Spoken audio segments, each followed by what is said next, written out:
Hello guys, welcome back to the channel. In this today's tutorial, I'm going to show you how to earn more BaddiePass XP and Dress to Impress summer update. Okay, let's get into it guys. First, you can join free play mode and teleport to the beach. And you can go to this area.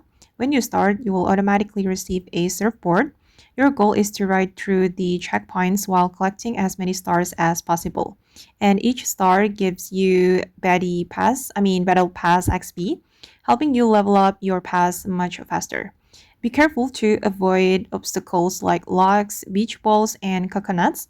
Hitting them can slow you down, so try to stay on course and collect every star you see.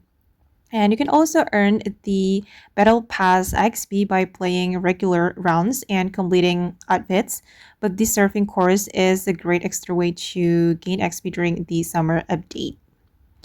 Okay guys, and that's all for this quick guide about the BaddiePass and Dress to Impress.